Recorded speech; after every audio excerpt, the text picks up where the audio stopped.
Salut à tous, ici Victor Perrault. Bienvenue sur ma chaîne, où on explore ensemble les mystères de l'intelligence artificielle. Si vous êtes plus passionné par les nouvelles technologies et que vous voulez en savoir plus sur le monde fascinant des réseaux de neurones, alors abonnez-vous pour ne rien manquer. Vous êtes prêts? C'est parti! Bonjour à tous, et bienvenue dans cette nouvelle vidéo. Aujourd'hui, je vais vous parler d'un sujet essentiel pour tous ceux qui souhaitent s'intégrer dans le monde des entreprises tech, le design. Je vais partager avec vous les points clés à connaître pour réussir cette intégration.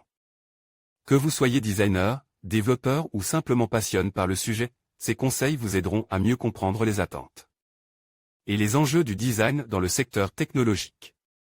Restez avec moi pour découvrir comment faire la différence et apporter une réelle valeur ajoutée à votre équipe. Dans sa conférence donnée dans le cadre de l'événement Tech Rock Summit 2021, Amélie Boucher, consultante et coach UX Design chez Ergolab, s'est penchée sur le sujet de l'intégration du design dans les entreprises tech. Alors que la compétence est aujourd'hui de plus en plus internalisée au sein des organisations, l'intervenante décrypte 4 notions clés et partage ses bonnes pratiques. La culture design. La culture design d'une entreprise est fondamentale. Amélie Boucher affirme ainsi que les design leaders considèrent qu'il est un élément fondateur de la réussite d'intégration d'une équipe design. Cependant, les entreprises associent encore trop souvent le design à de la décoration ou le perçoivent comme un élément superficiel. C'est dans cette mesure qu'il est indispensable d'instaurer une culture du design. Pour laisser s'immiscer cette culture au sein d'une entreprise tech, la consultante identifie 2 manières de procéder. Cela peut passer par l'évangélisation, qui désignait une acculturation par le discours. Mais pour Amélie Boucher, cette stratégie n'est pas suffisante. Il s'agit plutôt de miser sur une acculturation par le projet, et de montrer par l'exemple, comment on pratique le design et les résultats auxquels on peut parvenir.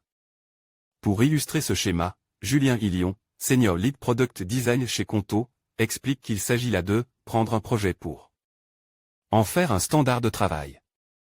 L'organisation du design dans l'entreprise. La problématique majeure des entreprises de la tech se situe dans l'organisation des équipes pour mener à bien leurs projets.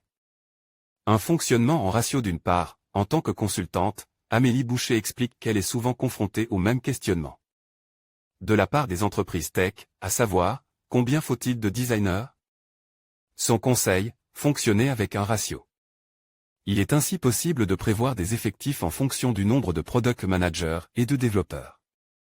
Selon une étude menée par Nielsen Norman Group, en novembre 2020, le ratio typique s'apparente à un designer pour 10 développeurs. Pour autant, certaines entreprises misent sur un plus grand nombre de designers, c'est le cas d'IBM, un designer pour 8 développeurs. D'Intercom, un designer pour 5 développeurs, ou encore Oda, un designer pour 3 développeurs.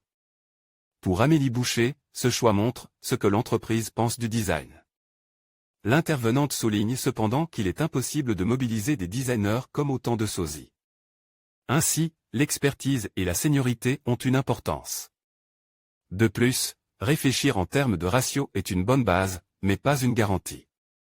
Amélie Boucher invite les entreprises à mesurer l'impact du design en s'attachant à observer ce que délivrait l'équipe design, comment cela impacte les métriques, ou encore quels ont été les changements sur la qualité de design et sur l'utilisabilité. Plusieurs modèles d'organisation d'autre part, l'autre problématique à laquelle sont confrontées les entreprises tech est la manière de structurer leurs équipes. Pour cela, la consultante identifie 3 modèles, centralise, ce modèle correspond à celui d'un design studio ou d'une agence, et ce traduit par un pool de designers au service de product teams qui viennent exprimer des besoins, auxquels l'équipe de design doit répondre. L'avantage majeur de ce modèle est ici que l'équipe design peut partager ses compétences. Ses défauts sont notamment qu'il nécessitait du traffic management, mais aussi qu'il peut aboutir à des relations s'apparentant au schéma d'une relation client-fournisseur. Amélie Boucher note ainsi un manque d'efficience et de fluidité dans cette organisation et une difficulté à faire équipe. Décentralisé, il s'agit d'un modèle intégré qui implique un designer par product teams. La consultante en UX Design note que malgré les squads, les tribes et les initiatives chaptées, qui permettent d'agir de manière transverse, cette organisation générait un travail en silo. Cela aboutit souvent à un rapport de force déséquilibre car le designer devient souvent l'exécutant du product manager. De plus, ce modèle ne permet pas d'activer la multidisciplinarité du design, condition indispensable pour la qualité de sa pratique. Hybride, ce modèle se traduit par un product designer par product teams, mais aussi la présence d'un pool d'experts. Cette organisation offre la possibilité d'accueillir des experts spécialisés dans une discipline en particulier. Ce modèle hybride s'observe dans des entreprises à mesure qu'elles grandissent, s'inscrivant comme un témoin de maturité, selon Amélie Boucher. La collaboration. Les entreprises doivent apporter un soin tout particulier à la collaboration, et notamment permettre aux designers et aux développeurs de se comprendre. Pour la consultante, cette compréhension, mais aussi le partage et l'acculturation sont des notions clés. Pour optimiser cette collaboration, il y a 2 pièges à éviter, réserver le design aux designers et penser que collaborer est une perte de temps. Collaborer signifie faire équipe et implique à la fois de travailler ensemble, mais aussi se connaître, se soutenir et d'aviser ensemble. Lorsqu'un projet est en cours.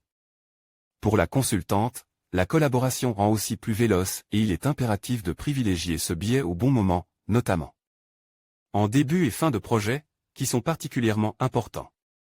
La créativité. Quelle que soit la culture du design de l'entreprise, l'organisation mise en place, et les pratiques collaboratives, Amélie Boucher note aujourd'hui un certain phagocytage de l'activité de design pour la transformer en quelque chose de l'ordre de l'usine. En témoigne une citation de Marie Dehave, design advisor chez Cézanne, qui affirme qu'un product design aujourd'hui, c'est un soldat. Ainsi, réussir l'intégration du design dans les entreprises tech, c'est aussi accueillir et valoriser la créativité.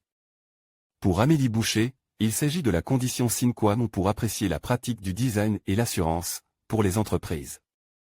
De conserver leurs designers, mais aussi de se différencier dans une industrie très standardisée.